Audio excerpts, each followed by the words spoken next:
할렐루야. 오늘은 여호수아 7장 1절에서 15절 말씀을 묵상했습니다. 오늘은 그 중에서 여호수아 7장 2절로 3절 말씀이 마음에 와닿습니다.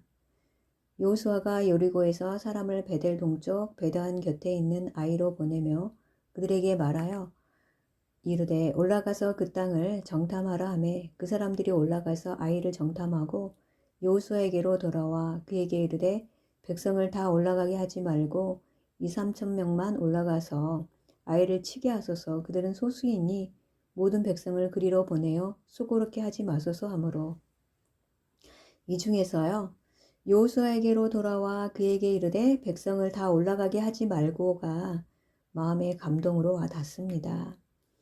6장에서는 하나님이 직접 전략을 지시하여 모든 전쟁 방법을 명령하셨고 여호수아와 백성들은 그 말씀에 순종하여 나아갔으며 그들은 인간의 힘으로 무너질 수 없는 여리고성을 하나님과 함께 싸워 무너지게 함으로 승리하였고 또한 그곳에 있는 거룩한 백성의 라합을 구해낼 수 있었지요.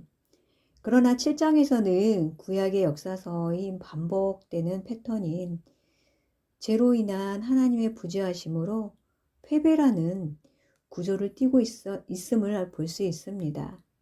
이들은 정탐이나 전투계획 또는 병력돈 또 출정의 모든 과정을 하나님께 묻지 않고 나아갔음을 알 수 있습니다. 전쟁은 하나님의 일이라 그분께 묻고 실행해야 하는데 7장에서는 하나님께 물었다는 히브리어인 샤알, 즉 문의하다, 질문하다 라는 어원을 가진 단어가 빠져 있음을 알 수 있습니다. 하나님의 부재는 사람의 말을 듣게 되고 그 말에 순종하여 나가게 되었지요. 혹은 죄의 종으로 사망에 이르고 혹은 순종의 종으로 의에 이른다는 말씀이 기억납니다. 그러니 큰 성 여리고는 하나님과 함께 싸워 이겼지만 작은 성 아이성에서는 패배로 돌아오게 됩니다. 아이성에서의 하나님의 부재하심은 아간의 죄 때문이라고 하나님께서는 분명히 말씀하셨습니다. 여호수아가 깨어있어 하나님의 영이 비추이심을 받아 죄악을 알고 그 죄악을 진멸하고 나아갔다면 아까운 인명도 살릴 수 있었고 아이성 전투를 통하여서 하나님의 이름이 가나안 땅에 더 높아졌을 것입니다. 그렇지 못했던 지도자의 영적 우매함과 백성들의 같은 모습은 그들의 잘못이 아닌 오히려 하나님께서 잘못 행하고 계심으로 착각하여 원망하게 되고 백성들도 덩달아 마음이 녹아들어가게 되었습니다. 또한 하나님과 동행하며 이겼던 여리고성 전투를 보았던 가나안 족속의 눈에 보여주고 또한 귀에 들려줘야 될 하나님의 영광을 가리는 자리에 빠지게 되었습니다.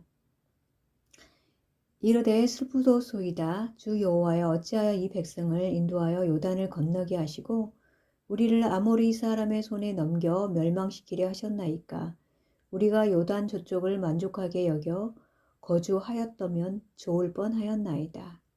여호수아의 7장 7절에 나타난 하나님과의 대화에서 여호수아가 하나님께 쏟아내었던 원망의 이 말씀이지요. 그러나 다행히 여호수아는 패배를 두고 하나님과 대화를 하게 되었고 그 원인이 아간의 범죄로 인한 것임을 알게 하셨고 또 그 알았다는 것을 아신 하나님께서는 말씀하시기 시작하셨습니다. 아간의 번제의 대가를 아간의 머리로 돌아가게 하라고 명령하셨고 아간은 불살라졌으며 모든 소유도 또한 불살라지게 되었지요. 그것 아십니까?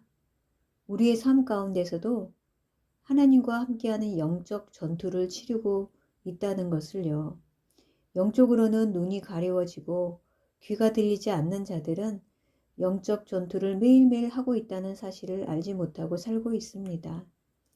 그러나 그 사실을 몰라 자고 있는 자들을 향해 하나님은 크게 외칩니다. 에베소서 5장 13절로 14절로 말씀처럼 외치고 있음을 알 수 있습니다.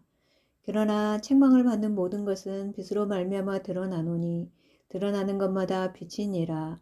그러므로 이르시기를 잠자는 자여 깨어서 죽은 자들 가운데서 일어나라. 그리스도께서 너에게 비추이시니라 하셨느니라. 잠자는 자여 깨어서 죽은 자 가운데서 일어나라. 그리스도께서 비추이시니라.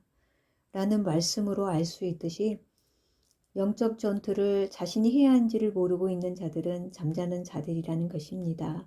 그러나 죄로 인해 영적으로 잠이 든 자들에게 그리스도의 빛이 그들에게 비치면 책망받는 모든 것이 빛으로 말미암아 드러나게 되며 회개하고 돌이킨다면 책망받는 모든 것이 빛으로 변화됨을 또한 말씀이 알려주고 있습니다.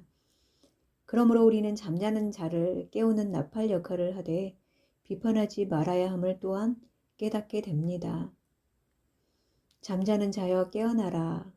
깨어서 일어나라.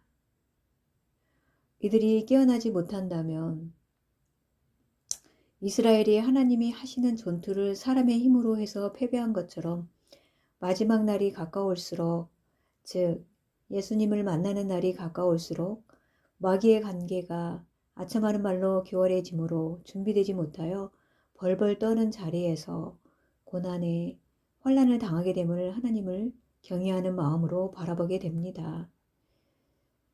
또한 너희가 이 시기를 알거니와 자다가 깰 때가 벌써 되었으니 이는 이제 우리의 구원이 처음 믿을 때보다 가까웠습니다. 밤이 깊고 낮이 가까웠으니 그러므로 우리가 어둠의 일을 벗고 빛의 갑옷을 입자.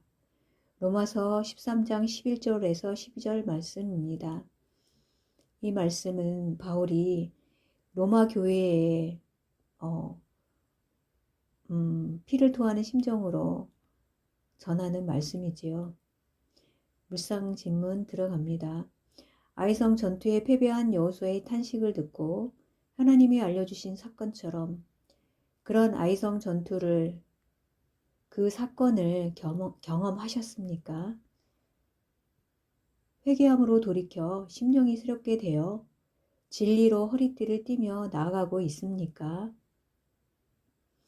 마음을 살피신 이인 하나님께서는 우리의 심령 가운데 계신 성령님의 생각을 아시고 계시며 성령님은 하나님의 뜻에 맞게 우리를 위해 간구하고 계시는 사실을 믿으며 아이성 전투처럼 영적 전투의 실패 원인을 알려주셔서 그 원인을 고쳐나가는 순종하는 자들을 통해 하나님의 이름이 온 세상에 높이 들리시기를 찬양하며 경배드립니다. 주 안에서 회개하여 돌이켜 나아가는 자들에게 그 힘의 능력으로 강건하게 하시며 지혜 있는 자가 되어 하나님의 전신갑주를 입고 여러 성도를 위하여 구하며 공동체를 빛으로 채워나가는 자를 기뻐하시며 하늘의 신령한 복인 하나님의 모든 충만함으로 채워주실 하나님을 사랑합니다. 진리이신 우리 주 예수 그리스도를 나의 왕으로 고백하는 입술을 통하여 구원의 방주 삼아주시며 그들을 빛되게 하시어서 빛을 발하게 하실 하나님께 또한 감사드립니다. 아멘.